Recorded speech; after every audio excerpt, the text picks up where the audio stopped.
Are you all good? Are you all good? Yes.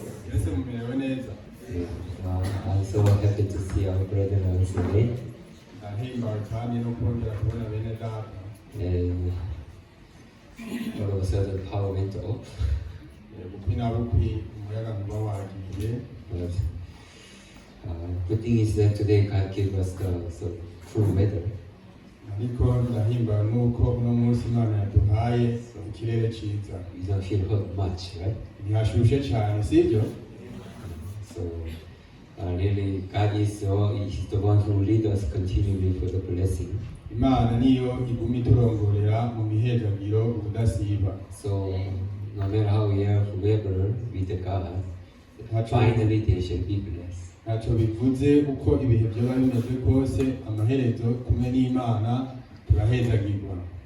is a very simple thing, but it is a thing that which people are not able to trust. So they have gone their own way. So that's why they are not able to be blessed. As long as we are with God, I believe that you shall have a lot of grace from God.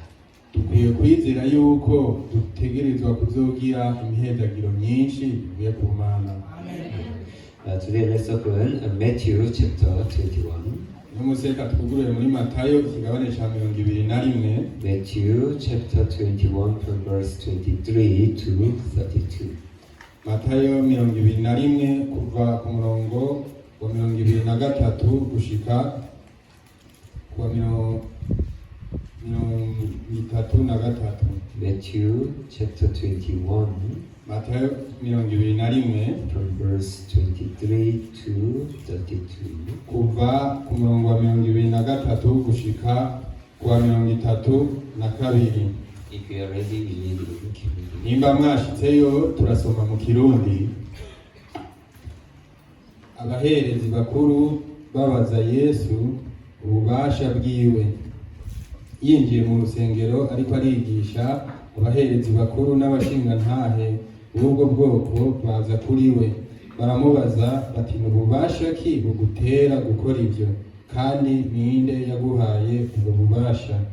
Yesu arabishura ati, nanje hinge ndababaze ijambo rimwe, nimwanyishura nanje mpeze ndababarire ububasha bunkoresha ibyo. None ukubatiza kwa Yohana kwaturutse hehe? Ni mw'ijuru canke ni mu bantu? Biburanya muri bo bati, nitwavuga tuti ni mw'ijuru, ahava atubaza ati, niki cababujije kumwemera? Kandi nitwavuga tuti ni mu bantu, nuko dutinya ishengero, kuko bose bavuga yuko Yohana yari uvugishwa n'Imana. Bishura Yesu bati, ntituhazi. Nawe ati, nuko rero nanje simbabwira ububasha bunkoresha ibyo. Umugani w'abahungu babiri. Mugira ngo iki? Habaye umuntu yari afise abahungu babiri, aragenda abarira umukuru ati, genda mwana wanje, uyu munsi uje gukora mu ruzabibu. Aramwishura ati, kasi ngenda. Maze hanyuma aririmbura aragenda. Aja kuwa kabiri amubwira kuno. Aramwishura ati, ndagiye muvyeyi. Ntiyajayo. None muri abo bombi nuwuhe yakoze ibyose agomba? Baramwishura bati, n'uwa mbere. Yesu arababwira ati, ndababwira ukuri yuko abatoza kori n'abasambanyikazi babatanga kwinjira mu bwami bw'Imana. Kuko Yohana yaje muri mwebwe agendera mu nzira yo kugororoka, kandi ntimwamwemera, ariko abatoza kori n'abasambanyikazi baramwemeye. Namwe mubibonye, no hanyuma ntimwirimbura ngo mumwemere.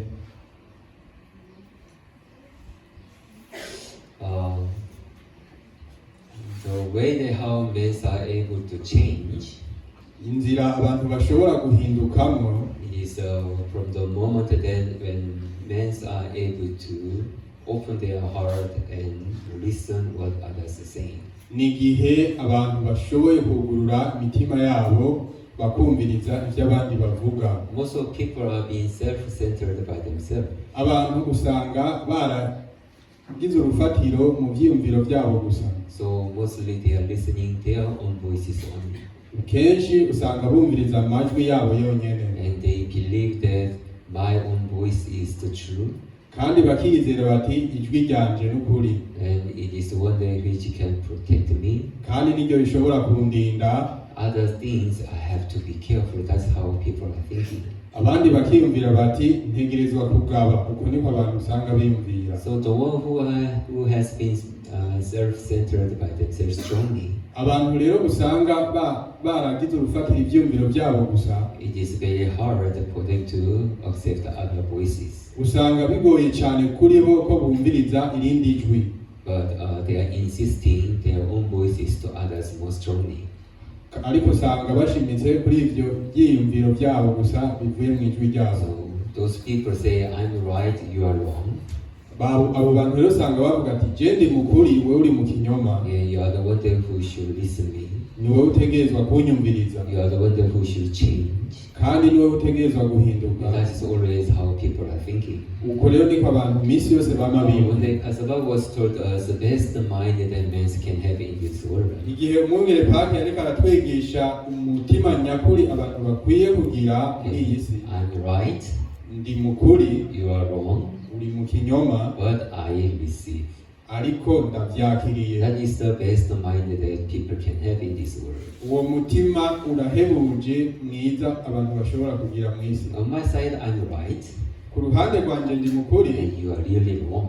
Ariko wowe by'ukuri uri mu kinyoma. But I deny mine. Ariko je ndiyanse. And I receive yours as true, as real. Ndakiriye iby'iwawe nk'ukuri. And those who are able to receive others, umuntu rero ashobora kwakira abandi, they are able to live a happy life in this world. Barashobora kubaho ubuzima bunezereye muri iyi si. And the one who are able to receive others, kandi umuntu ashoboye kwakira abandi, also they can start to have a point of changes in their life. Barashobora kandi gutangura kugira uruhande rw'ihinduka muri bo. So having a mind there to listen and to receive it is very important in our life. Rero kugira umutima wo kumviriza no kwakira ni ibintu ngirakamaro cyane mu buzima. But it is the things which is very hard in the people's mind. Ariko ni ibintu bigoye cyane mu mitwe y'abantu. Because I'm right, so I'm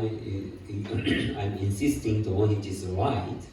Rero kubera ko ndi umunyakuri ntegerezwa gushimika nyene nk'umuntu w'umunyakuri. And how can I accept the one which is wrong? None ni gute no kwakira ibinyoma by'uwundi? The one which I cannot understand. Uwo ntashobora The gutahura. one which I cannot accept. Uwo ntashobora kwemera. How can I receive it as a real and to follow them? No, it's Ni not. gute no mwakira nk'umunyakuri ngo nkurikire ibyo bintu byiwe? Yes, that's why people do not have a function there to listen other. They have a function, but not really much. They listen others' voice and to follow. Uko rero niko usanga abantu badafise kino gikoresho gishobora kubashoboza kumviriza abandi. Yeah, in the world it is like that. Mwisi rero nuko bimeze. But for into our spiritual life, ariko biciye mu buzima bwacu bw'inkwezi, listening of God, listening of the word of God is one that to bring us the life in our life. Kumviriza Imana, kumviriza uruhande rw'Imana nibyo bituzanira ubugingo mu buzima bwacu. Yeah, in the world, when you are living to listen others or to distinguish according to your opinion, that is not a big deal. Mwisi igihe wumviriza abandi canke ukagira itandukaniro iri na ririya si ibintu bikomeye cyane. But in the spiritual life, it is a different story. Ariko mu buzima bw'impwemu ni yindi nkuru itandukanye. Because the word of God is speaking us the truth. Kubera ijambo ry'Imana ritubwira ukuri. And this truth is really what lead us into way of the grace and the blessing. Kandi kuno kuri kuba kuri ko kuturongorera mu nzira y'ubuntu n'imihezagiro. So when you listen word of God, if you could listen word of God the way it is, and if you could receive it in our heart. Rero igihe twumvirije ijambo ry'Imana tukaba dushobora no kuryumvira nk'uko biri mu mutima yacu. That no matter which kind of circumstances that you are facing, but finally this word of God will fulfill in your life and to find that how you are blessed. Ntacyo bivuze ibihe ibyo ari byo byose baba bariko baracamo rino jambo ry'Imana rirashobora gushitsa buri kintu cyose bagasanga barahezagiwe. The problem is, even in the spiritual life, people use the same standard the way how they use in the world. Ariko ingorane nuko abantu no mu nzira y'impuhemu usanga bariko barakoresha ya nzira bakoresha mu isi isanzwe. The one that which you can understand, ibyo bashobora the gutahura, one that which look good, ibiboneka ko ari byiza the kuri one bo, that which is acceptable. ibintu babona ko bashobora kwemera. But those things they open and they receive and they rejoice together. Ibyo bintu barugurura imitima bakabyakira bakanezeranwa nabyo. But the one which they cannot understand, Ariko ibyo badashobora the gutahura, one that which different from their thought, ibitandukanye n'ibyumviro the one byabo, that which is look bad, ibiboneka ko ari bibi, the people they refuse to receive the word in their heart. abantu baca banka kwakira ibyo bintu mu mitima yabo. When Israel people are being guided by the God, Igihe abanyisirayeli bariko bararongorwa they n'Imana, follow with the joy and thankfulness. barakurikira n'umunezero But n'amashimwe. on the way there, when they are going to the land of Canaan, Ariko mu nzira igihe bariko baraja mu gihugu c'i Kanani, the one that which look bad, ibyaboneka ko ari the bibi, one which they doesn't like, ibyo batakunda, the one they hate, ibyo banka, the one which is very tired, ibintu the byabaruhisha, one which is difficult. ibyari bigoye kuri bo, Those things they do not want to be together. ibyo bintu ntibashaka kubana nabyo. They just want to live comfortably without any problem. Bashaka kubaho bahimbawe atangorane n'imwe bafise. So always the complaint that which they made in their heart Iminsi yose rero imyidodombo bama bafise mu mitima yabo, is the one day which they do not like in their heart, even in their mind. byari ibintu usanga badakunze mu mitima yabo no mu bwenge bwabo. So always they distrust God like that. Iminsi yose rero bama bahemukira Imana ngo The promise of God was, I shall give you land of Canaan, whereby the milk and honey is flowing. ariko ijambo ry'Imana ryababwira ati nzobaha kino gihugu c'i Kanani aho hatemba amata n'ubuki. So all the works of God is to give them land of Canaan, Ijambo ry'Imana gusa kwari ukubaha kino gihugu c'i Kanani, which is really good for them. cyari ciza kuri bo, And that is what they receive and follow. kandi nibyo bari barakiriye baranakurikira. But the one which they doesn't like by the flesh, Ariko ibyo batakunda mu buryo bw'umubiri, that was what they complained for. nibyo bidodombera. So though they have listened, Naho bari barumvirije, but problem is they understood what God say, ingorane nuko bari baratahuye iby'Imana but yavuga, they do not listen the heart of God. ariko ntibumvirije by'ukuri They do umutima not w'Imana, receive heart of God together. ntibakiriye umutima w'Imana Only hamwe. what they listen is the voice of God, Ariko icyo bumvise gusa ryari ijwi ry'Imana, and that is what they receive, kandi nibyo bakiriye, but without heart of God. ariko bitarimwo umutima w'Imana. The true listening is, Rero biciye mu kumviriza, it's not just to listen only the voice, si ukumviriza ijwi gusa, but even to receive heart together. ariko ni ukwakira n'umutima uririmwo. In our mindset education, Mu nyigisho z'umutima we are talking about listening. turavuga cyane ku bijyanye no kumviriza. In Chinese letter, listening is say gyongchong. Mu ndome z'igishinwa kumviriza bavuga ngo gyongchong, Gyongchong. gyongchong, You are speaking like gyong, gyong, no gyong, gyong, gyong, chong, chong, gyongchong. gyongchong. So in Chinese letter, gyongchong is Rero mu ndome z'igishinwa gyongchong bivuze gyong meaning is run your body near to the person who speaking. gyong mu bivuga ngo egereza umubiri wawe cyangwa ugutwi kwawe k'uwo muntu ariko aravuga, Which means to the person who speak, you should bend yourself to listen carefully. bivuze ngo kuri ujya muntu ariko aravuga mwisunge wumvirize ugavye. And then chong has the many meaning. hama cyo ifise insobanuro nyinshi. Your ears, Amatwi yawe, your eyes, n'amaso yawe, and your heart. n'umutima wawe. Your ear must focus the one who's speaking, Amatwi yawe ategerezwa kwisunga ujya ariko and the aravuga. eyes should look at the one who is speaking, Hama amaso yawe arabe uriko aravuga. and you should receive in your heart. Hama ubyakire mu mutima wawe. Do you understand? Murabitahura. That is the meaning of listening. Iyo niyo nsobanuro ya kumviriza. When someone speaking, if you are not careful, oh, okay. Iyo umuntu ariko aravuga ugasanga ntubyitaye katego yego. Are you listening? Mbe uritatware Oh, bitse. I'm listening. Continue. Yego ndiko ndumviriza. What did I say? Navuze gute? Huh? You say what? Wavuze gute? Then is this listening? Mbe uko no kumviriza. This is not listening, right? Uko so kumviriza. True real listening is Kumviriza nyakuri ni not just to understand, not to listen what he's saying, so kumviriza gusa ibivuzwe, but even to understand what is his heart. ariko ni hamwe no gutahura umutima wiwe. Do you understand what I mean? Muratahura ibyo mvuga. So, means now you have to understand the speaking of the woman. Rero ubu abashinga ntaye ndabasabye mutahure ibijanye n'imvugo z'abakenyezi. Usually, woman's word is difficult to understand. Mu bisanzwe ijambo ry'umukenyezi riragoye cyane kumva. So, if you know the secret of how that understand the speaking of a woman, then it will be very good for you. Hamwe wotahura by'ukuri insobanuro y'ingene abakenyezi bavuga byoba ari byiza kuri wewe. If I give you example, Nk'akarero ndaguhaye akarorero. one day one lady came and just explained about the problem that she has. Umunsi umwe umukenyezi umwe yaraje arasobanura gusa ingorane afise. I moved my house, Ati narimutse mu nzu yanjye. but it is just a wayside whereby many cars are passing, Kubera hari ahantu haca imiduga myinshi, and there are many dusts. hari ivumbi ryinshi. So when I open window, Igihe rero nugurura amadirisha, all dust, even the car smokes, everything coming. So I feel very bad. ibintu by'inkungugu byose byaca byinjira nkumva merewe nabi. But when I close the window, Ariko igihe nugara this amadirisha, house is a new house.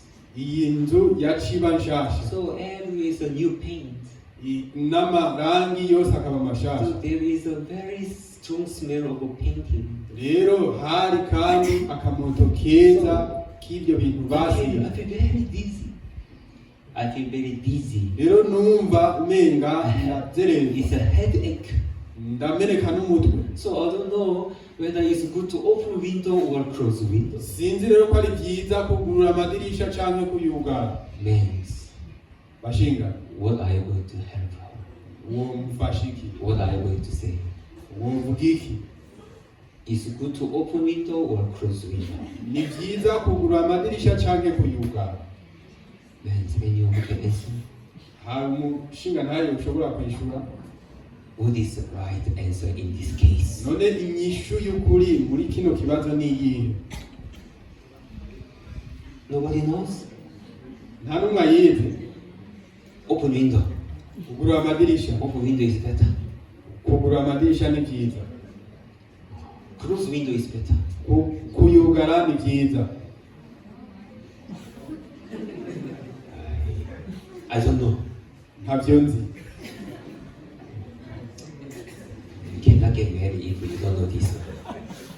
You cannot get married if you don't know this answer. Ntimushobora kubaka mu gihe mutoba muzi iyo nyishu.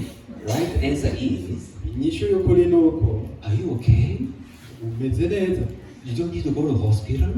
Ntushaka kuja kwa muganga. This is the answer. Niyo nyishu. Whether open close or the close window, it is not matter. Kuyugara canke kuyugurura byose nta na kimwe ari The ciza. one now she say, I'm so tired. Icyo ariko aravuga ubu ni ndarushe cyane. That is what she's talking about. Nibyo ibyo ariko aravuga. Still you don't understand what I'm saying. Kuva n'ubu nturabitahura. Ah man, you should understand me how I'm suffering now. mugabo ndakwinginze ntahura ingene mbabaye ubu. So she's expecting to comfort her, Rero aba yiteze ko umuremesha, not to give an answer whether you open window or close window. That's atari not kumuhigisha what she ivuga wants to ngo listen. ugara amadirisha canke yugurura, ivyo si byo ashaka. Do you understand now? Murabitahuye ubu? Is it so difficult? Mbe biragoye. Anyway, that is the point then of the listening. Ubwo ni bwo ruhande rwo kumviriza. Not to just listen what she is saying, Atari kumviriza gusa ivyo yavuze, but through the word and the word you listen, even to understand her heart. ndetse biciye no mu majambo yavuze utahure n'umutima wiwe. That is the true listening. Uko niko kumviriza Do nyakuri. you understand what I mean? Murataha ivyo Yeah. mvuga? So when God gives the word to us, Rero igihe Imana yaduha ijambo, if we just listen only the word that God say, hamwe twumvirije ijambo gusa Imana ivuze, many times according to the circumstances, we are doubting. inshuro nyinshi bivanye n'ibihe bihari tugakekeranya. And unless these things are happen, still we do not enter into peace. Gushika ivyo bintu bishitse ntitwigera tuja mu mahoro. God, you say so, but why still it is things like this? Ati Imana wavuze gutya ariko none kubera ibi kimeze uko. God, you promised me, but why things are not changing yet? Mana wansezeraniye ibi none kubera iki ibintu bitarahinduka. God, you promised me blessing, but up to now I never see any kind of blessing in my life yet. Mana wansezeraniye kuzompezagira ariko nta muhezagiro n'umwe ndabona umzakora. That's how always we are in doubt and distrusting, and finally we depart from God. Uko niko twama dukekeranya tugasanga twavuye ku Mana. And we are thinking there are the things which is written in the Bible, only in the Bible, but not real in my life is going to Tugasha happen. twiyumvira ati ibintu byanditse muri Bibiliya ni ibyo muri Bibiliya gusa ariko si iby'ukuri mu buzima bwacu. Yeah, the problem is in our heart, Ni nuko mu mitima yacu we do not have open heart there to receive word and with his heart together. ntidufise buno bushobozi bwo kwakira ijambo ngo twakire n'umutima uririmwo hamwe, Because we are being self-centered by ourselves strongly. kubera ko usanga twifatira ko twebwe n'inkomezi. Though we listen word about the faith that believing myself is more stronger than believing in the word of God. Naho twumviriza ijambo ry'Imana usanga kwiyizigira ari byo bikomeye cyane gusumbya kwizigira ijambo So ry'Imana. though we are listening many times, but it is not powerful in our heart. Naho tuvyumva inshuro nyinshi usanga atari ibintu by'inkomezi mu mitima yacu. Yeah, how men are able to change really? None ni gute abantu bashobora guhinduka by'ukuri? When they listen word and if it could enter into their heart, Iyo bumvirije ijambo rigashobora kwinjira mu mitima yabo, then really it brings a big works in our life. by'ukuri birazana ibikorwa bihambaye mu buzima bwacu. In the Bible say the one who receive a seed on the ground, Muri Bibiliya haravuga umuntu yakiriye imbuto ku butaka, if the seed has been spread on the good ground, igihe imbuto yaguye mu ivu ryiza, it will multiply 160, even 30. izokwimbuka inshuro 60 ndetse no kwijana. So the seed is the word of God, Rero iyo mbuto ni ijambo ry'Imana, and ground is our heart. kandi isi nayo ni mitima yacu. And so if the seed has been planted on a good ground, Rero iyo imbuto yatewe mu ivu ryiza, then because this seed has the power to sprout by itself and to grow by itself, kubera ko ino mbuto iba ifise ubushobozi bwo kumera no gukura, so cannot help her to multiply 160, 30.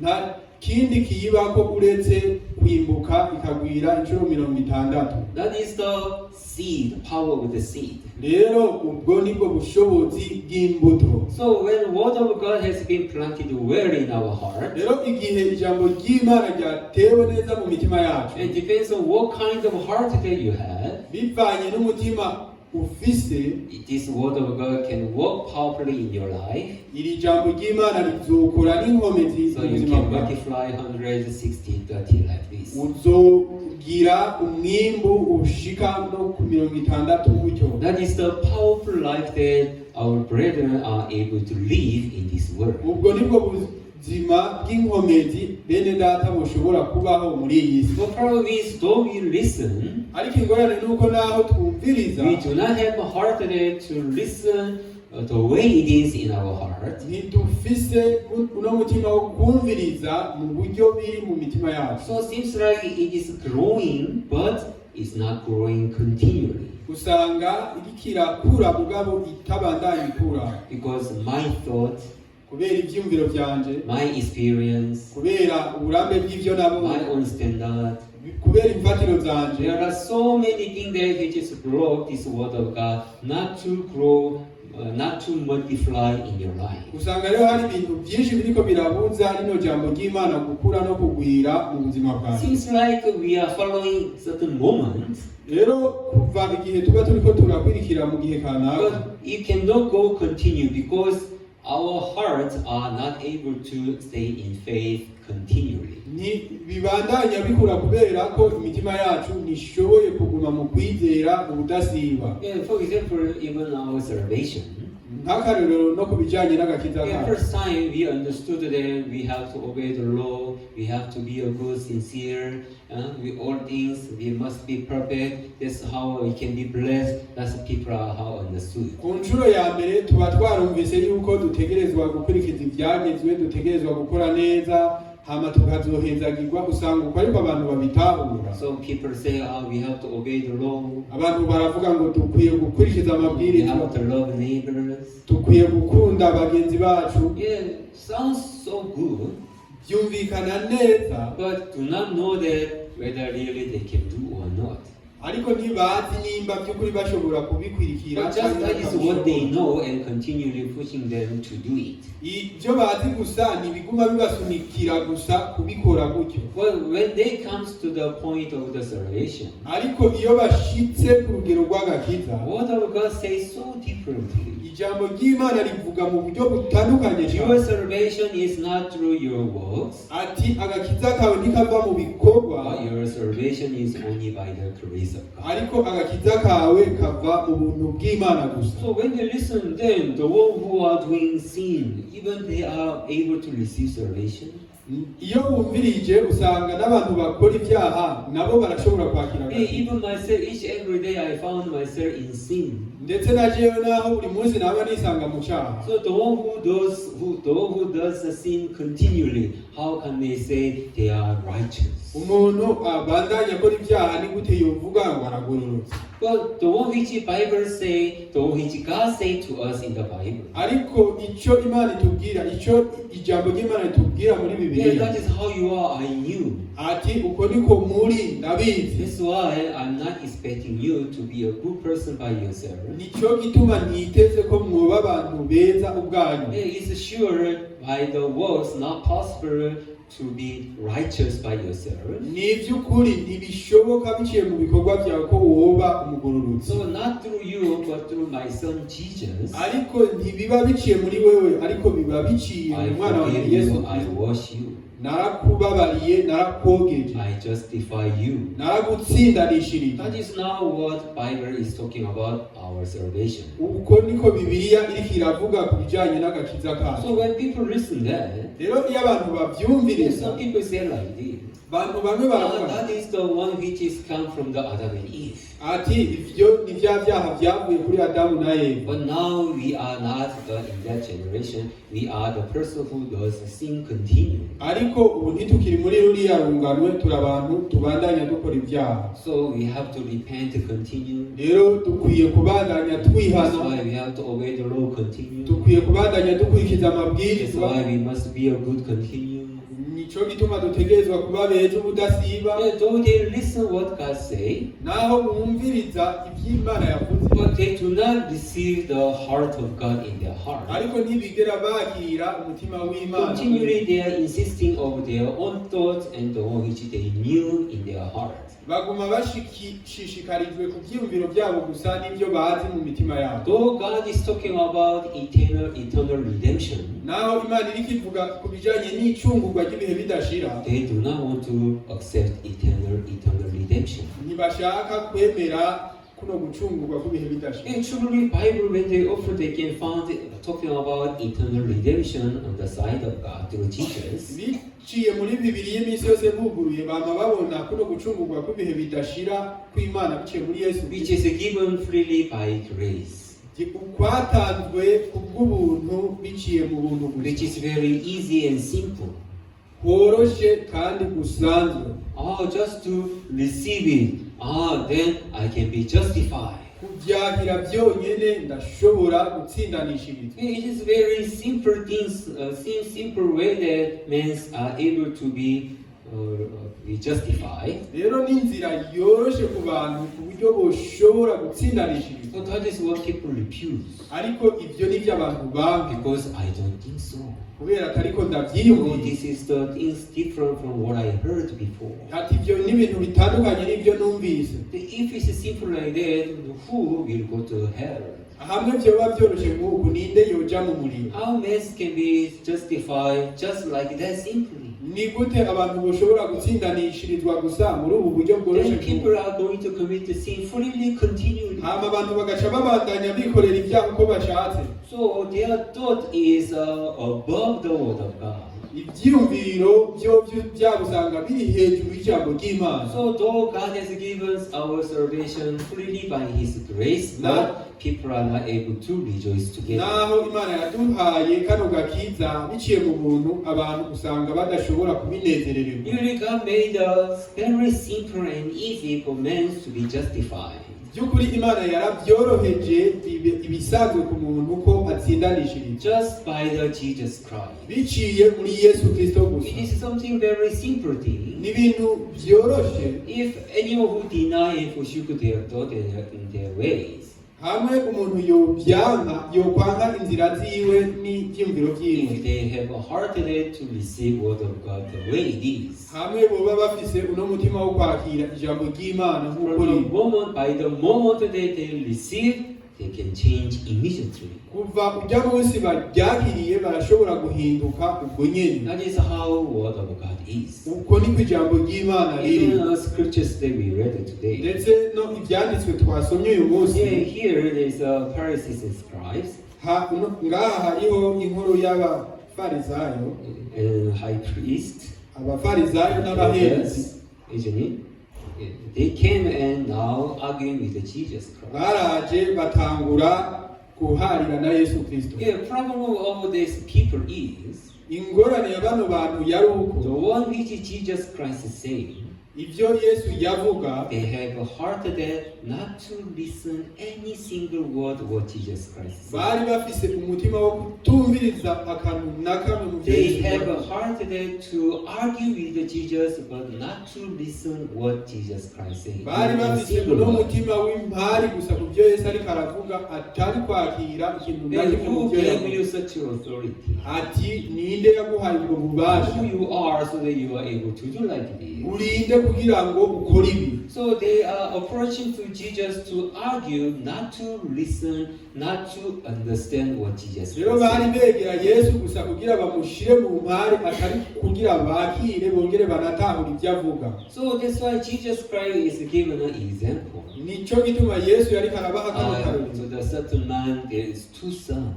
ati umuntu yari afise abahungu babiri. So the father called the sons and tell them, today you go vineyard and to walk.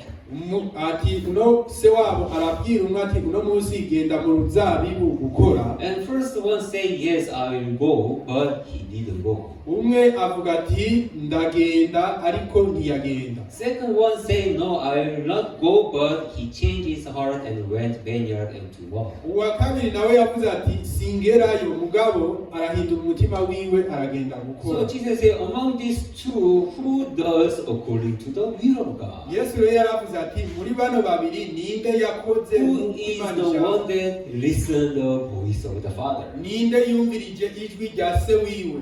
It is the second one. Ati uwa kabiri. Yeah, though outwardly he refused, but changed over his heart and went vineyard and to work. He's the one there who listened, who did according to the will of the Father. Naho mubiboneka inyuma yari yabyase mu nyuma agahindura umutima wiwe akagenda gukora niwe yakoze nk'uko umutima wa So se now, wari uri. the one which Jesus said is, Icyo Yesu avuga no ni matter how you are, ntacyo bivuze ukuntu if you could listen, hamwe wowe ushobora if you kumvira could follow will of the Father, hamwe wokwirikira umugambi wa he is the Data, one there who are together with the Father. ni wewe uzoba kumwe na Data. Yeah, even when you listen word of God, Ndetse n'igihe wokumviriza ijambo really God, He has the heart there to bless us. kandi Imana ikaba ifise uno mutima wo kuduheza. Really, God wants to lead us into a way of grace and the blessing. Bene Data, Imana ishaka kuturongorera mu nzira y'ubuntu So n'imihezagiro. when God begins to lead our life, Igihe Imana itanguye kurongora ubuzima bwacu, after you believe in God and commit yourself into the hands of God, inyuma yo kwizera Imana ukishikana mu biganza byayo, yeah, people are expecting everything going to be good for me. abantu baba biteze yuko ibintu byose bigiye kugenda neza But in kuri your actual life, ariko mu buzima bwawe bwa misi yose, yeah, not really everything is good in your eyes. ariko si ibintu byose biba bigaragara ko ari byiza mu Not buzima, everything is joyful in your si life. ibintu byose biba biguha umunezero mu Not buzima bwawe, everything is thankful in your si life. ibintu byose biba ari ibyo gushima mu buzima So bwawe. from in that moment, really, you have the heart that which has been shaken. Muri icyo gihe rero abantu baca bagira imitima izungazunga, And if you may think like, if God is with me, why these things are happening in my life? ugaca utangura kwiyumvira ati nimba Imana iri kumwe nanjye ni kubera ko ibintu nk'ibi biriko birambako. If really God is for me, why this sadness is being together with me? Nimba Imana iri ku ruhande rwanje ni kubera iki uno mubabaro nawe Why uri kumwe these nanjye? kind of trials are with me in my Ni kubera life? iki bino bigeragezo nabyo biri kumwe nanjye? That's how you may think and doubt about God. Uko niko uca wiyumvira ugaca ukekeranya Imana. But that is the moment that we should thinking about heart of God. Ariko icyo nicyo gihe wategerezwa kwiyumvira ku mutima The w'Imana. moment that God promised me, Igihe Imana yansezeranira, with which heart that does He promise me? ni uyuhe mutima yansezeraniyemo? Is it that just to joke with me? Mbe kwari ugutebura nanjye gusa Just to lie me? To lie canke to me? kumpenda? What is the heart of God? None umutima w'Imana n'uyuhe? Was God just playing with me? Mbe Imana yariko irakina nanje? No, it is never. Oya si uko biri. God really the one is written in the Bible. Imana niyo izi ibyanditse muri Bibiliya. Really, it is the real His heart. By'ukuri ni wo mutima wayo nyakuri. Then, no matter how it is in my eye, Rero ntacyo bivuze uko biboneka mu maso yawe. heart of God is never changed. Umutima w'Imana ntiwigera uhinduka. And truly, no matter how am I now, Kandi by'ukuri ntacyo bivuze uko ndi ubu, He shall bless me. itegerezwa He kumpeza. shall lead me the way of the grace. Itegerezwa kundongorera mu nzira That's y'ubuntu. how we overcome our thoughts. Uko niko turengera ibyiyumviro That's byacu. how we are able to be free from my thoughts. Uko niko dushobora kuba bidegembya mu That's byiyumviro how we byacu. can be free from the temptation of the Satan. Uko niko dushobora kuba bidegembya mu bigeragezo bya Satani. That's how we are able to stay in faith continually. Uko niko dushobora gushikama mu kwizera Yeah, even from the udasinda. testimony of Pastor Bob. Ndetse biciye no mu ntahe y'umwungere Pari Yeah, I'm sick, but I'm healed. ati ndagwaye ariko nakize. The moment that he believed the word of God, Igihe yizera ijambo ry'Imana, yeah, he eat all the food that he liked. yarafunguye imfungurwa zose yakunda. But immediately his stomach is very painful. Hama ubwo nyene umushishito we waciye ubabara The cyane. moment he listened voice. igihe yumva amajwi hey, you say you believe and you hear. ate wavuze ngo urizera ko wakize Why you are sick now? none ni kubera iki wasubiye Why you kuba are painful now? ni kubera iki uriko urababara If you hear, nimba wakize you should not be painful now. ntiwategezwa kubabara ubu You should not be sick now. ntiwategezwa kurwara ukundi Look at yourself. ariko irawe Though you say you believe, naho wavuze ngo urizera still your stomach is sick. ubu umushishito wawe uracagwaye Dangerous. birabangamye Be cyane careful. witonde You might die. urashobora gupfa Don't try again. ntusubire kugerageza If you die, what are you going to do? What will happen? niwapfa ni iki uzagukora ni iki Very dangerous. bizokurikira Don't try. ntusubire kugerageza Just try with another thing for your faith. subira ahubwo gerageza ibindi bijyanye no kwizera kwawe Don't test with your life. ntugerageze ku buzima bwawe A certain voice is arising from his heart. ivyo vyumviro rero nivyo byariko biriburuka mu mutima So wawe Pastor Bob say, umwungere pade yawe though I'm sick, ati naho ngwaye word of God say I got healed. ijambo ry'imana rivuga yuko nakize So though I'm sick now, naho ngwaye ubu but I'm healed. ariko nakize That's how he come out from the temptation of the Satan. uko niko yasohotse mu bigeragezo bya satani Then lunch hour he eat food again because I'm ndetse healed. n'imfungurwa za saa sita arafungura ati nakize He enjoy all food that he likes. yaranezerewe ibifungurwa byose yari akunda And immediately his stomach is pain again. hama bukwi na bukwi nyene umushishito w'ucu usubira kubabara Voice comes again. amatwi arasubira Hey, you see, it's dangerous. ati birabangamye cyane Still, you are not got healed yet. n'ubu uraba turakira Still, you see how you are seriously painful now. raba ubu ingene uriko urababara cyane You see how seriously it's hurting you now. raba ubu ingene bikubabaje rwose If you are not careful again, hamwe utirinze maybe surely you'll die. ntangiye You kurapfa must be careful now. ubu rero niwitwararika Stop believing the word of God. reka kwizera ijambo ry'imana By your faith, you shall die. biciye mu kwizera kwawe urapfa Do you want to die? ushaka gupfa Stop it. hagarika Don't try again. ntusubire kugerageza Listen what doctor say. umviriza ibyo muganga yavuga Careful. witonde Yeah, such a voice comes arose again. ayo majwi yaguma yiburuka And Pastor was saying, mwungere paka aravuga though I'm sick, ati naho ngwaye oh, word of God is true. ijambo ry'imana ni ukuri I got healed. nakize Though I'm sick now, naho ngwaye ubu but God say I'm healed. ariko imana yavuze ko That's nakize how he against his thought and voice of the Satan. uko niko yagwanije ibyiyumviro byiwe n'amajwi ya satani Because he was together with real heart of God. kubera yari kumwe n'umutima nyakuri w'imana God cannot tell me lie. imana ntishobora kumbesha Why God gave me this word of God? ni kubera iki imana yampaye rino jambo Because he really wants me to be free from my disease. kubera ko ishaka ko nidegemvya ku ngwara yawe That's why God gave me this word in my heart. nicyo gituma imana yampaye rino jambo mu And mutima. once God spoke, none ivyo imana yavuze he cannot be lie. ntibishobora kuba ububeshi God is not a liar. imana si umubeshi God is the one who is speaking me the truth. imana ni nyakuri That is not what he believed. ivyo nivyo yizeye So in the evening, ndetse no ku he mugoroba went and eat freely again. arafungura ivyo He mw'ijoro enjoy again. yidegembeje Oh, I'm so full. ati ubu ndahaze Following day morning, mu gatondo when he kaguye wake up, igihe he yavyuka found that his stomach is very comfortable. yumva umushishito From wiwe the utekanye. moment he was able to enjoy all kinds of food freely. kuva icyo gihe rero yaciye ashobora kubandanya afungura ibifungurwa byose Until yatunze. now, he never struggled with his stomach again. gushika n'ubu ntarongera kubabarizwa n'umushishito Even now, Pastor Mark, he eat very well. ndetse n'ubu umwungere pake arafungura neza cyane Hey, your stomach, my stomach. Hey, your work is to digesting. umushishito wawe umushishito wanje akazi kawe ni ugusubiramo ibyo Whatever nafunguye I eat, you must work. icyo mfunguye cyose utegerezwa gukora So I eat. rero ndakirya Do you understand? murabitahura Yeah, God made the stomach to work to digest, right? Imana yaremye umushishito kugira ngo usubiremo ibyo twafunguye. So even Pastor Bach to say to the people who got a cancer, ndetse umwungere pake arakunze no kubwira abantu barwaye kanseri, I cannot eat anymore. ati mwungere singishobora kubaho ukundi. Why? Kubera iki? I don't have an appetite. Singifise akayabagu. Everything is bitter. Ibintu byose birandurira. So Pastor Bach is laughing. Mwungere pake Pastor, why are you laughing? ati mwungere kubera kutwenga. You made me to laugh. Ni wewe untwengeje. No, I didn't make you. Sije nakutwengeje. No, what you say is you made me to laugh.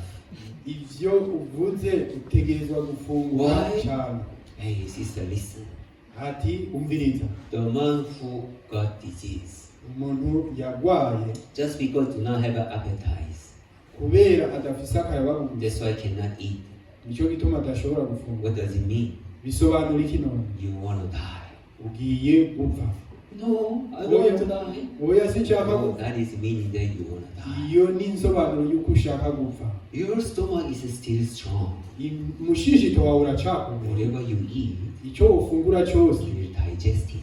iragifungura It neza. will give you energy to fight with the cell of the cancer. Hama ucuguha inguvu zo kurwana n'imigera ya No matter kanseri. how you are, Ntacyo bivuze ukuri. you should not stop eating.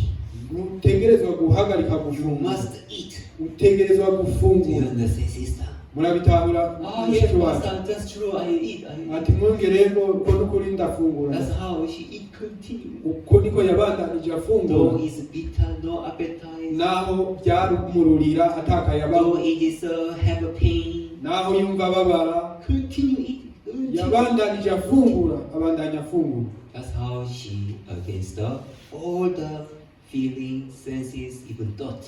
Ni uko rero niko yagwanije inyiyumvo ziwe n'ukuntu yari ameze. That's how also she overcome the cancer. Kandi uko niko yashoboye kurengera kanseri. So still she's a survivor, and then she will go all the world and testify. Ndetse yabandanije abaho agenda hirya no hino mu isi ashinga intara. If she refused to listen what Pastor Bach said, Iyo yanka kumviriza ivyo mwungere paka avuze, Pastor Bach, you never got cancer before, ati mwungere we nturigera urwara kanseri, so you don't understand how am I. rero ntushobora gutahura ingene merewe. This is why you can say like that. Nico gituma wivugira nk'uko. If you are like me, Iyo uza kuba nkanje, even you cannot do so. nawe ntiwoshoboye kubikora nk'uko. If she stays with her thought like that, Iyo aza kugumana ivyiyumviro vyiwe nk'uko, yeah, she cannot overcome the cancer. ntiyari gushobora kurengera kanseri. You know, the point that when men are able to change, Rero urugero abantu bashobora guhinduka it is to deny myself, ni ukwiyanka jewe, and when you receive others, hama ukakira when uwundi. you listen other voices, Igihe wakiriye irindi jwi that is the ry'uwundi, moment that you are able to change. nico gihe ushobora guhinduka. Even salvation is the same. N'agakiza nico No matter gihe. what kind of thought that you have about your justification, Ntacyo bivuze icyumviro icyo ari cyo cyose ufise ku bijyanye no if gutsindanishirizwa it is kwawe. different from the word of God, Hamwe byaba bitandukanye n'ijambo ry'Imana. all the right thought that you have, it is not helpful. It's not helpful at all for you. Ivyiyumviro by'ukuri byose wowe ufise ntacyo bizogufasha. The one which was written in the Bible, the one which word of God say, Ivyanditswe muri Bibiliya, ivyo Imana ivuga, it is one day which is going to be accepted on the side of God. nivyo bizokwemerwa gusa ku ruhande rw'Imana. So now Jesus asking, are you the person who are listening or who are not listening?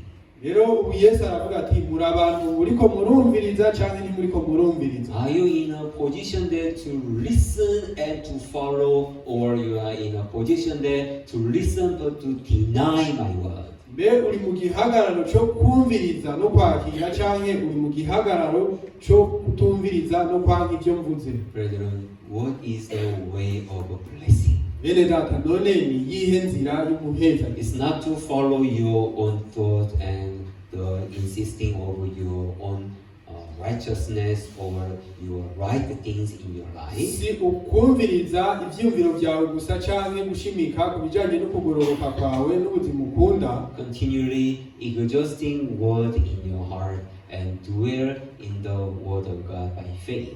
Bandanya ushira hejuru ijambo ry'Imana no kwizera. Though you think how things are possible.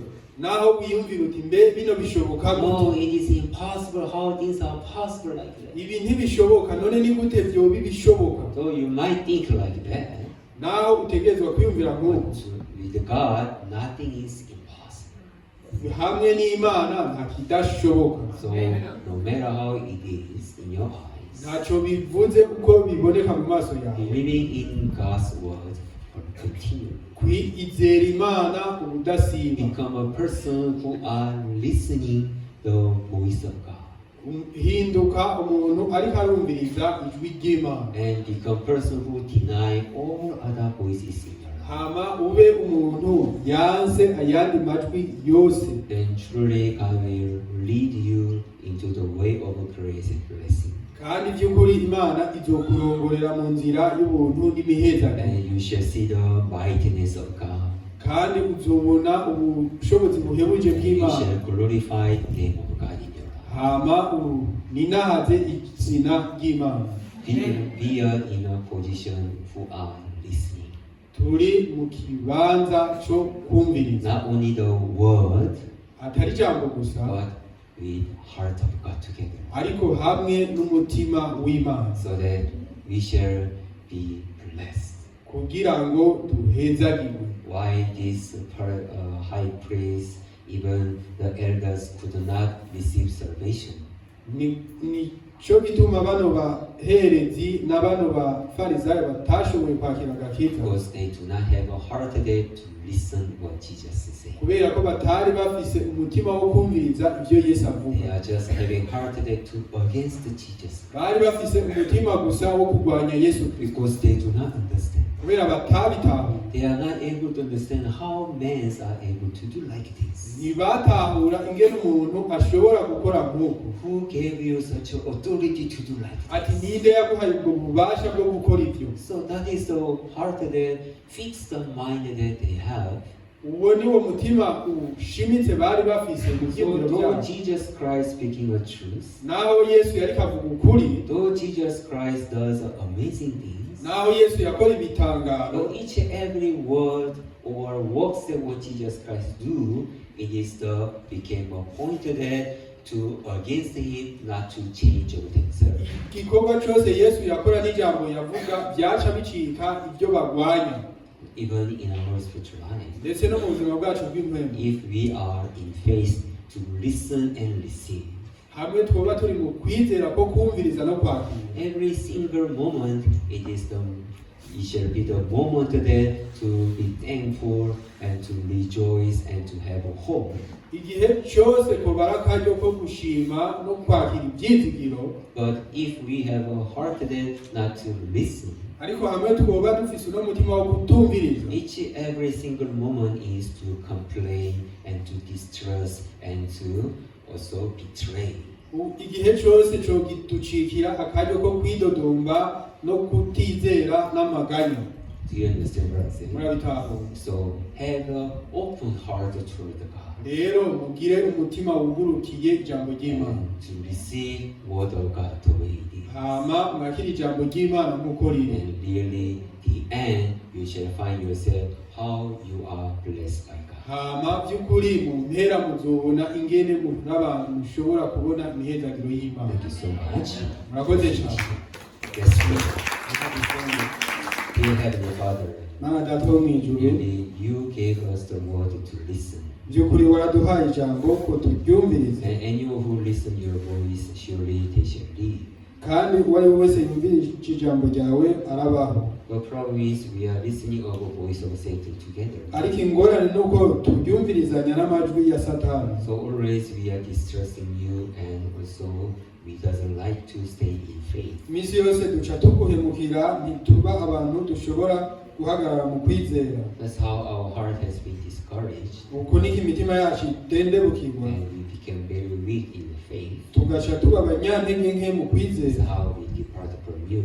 Hama tukakuvako. Lord God, you remember all our brethren. Mana niwibuke bene data bose. We wish that you may receive your mercy, Turifuza yuko bakira impuhwe zawe. so that we may have wisdom to against all voice of the Satan. Kugira ngo bashobore kuronka ubwenge bwo kurwanya amajwi yose ya Satani. That's how we can be overcome all the circumstances that we are facing. Uko niko dushobora kurengera bino bihe byose duhanganye navyo. God, the moment that you gave us the promise, Mana igihe waduha isezerano you have put all your heart, warisizemo umutima wawe you wose, have given it all your truth, washizemo n'ukuri kwawe kose, so anyone who believes in your word, kugira ngo uwo ari we wese azoryizera they cannot help but to be blessed. atakindi kizomubako uretse God, guhezagira. I believe that our brethren will be like that. Ndizera ko na bene data bose bigiye kubabako nk'uko. Lead our brethren into way of blessing continually.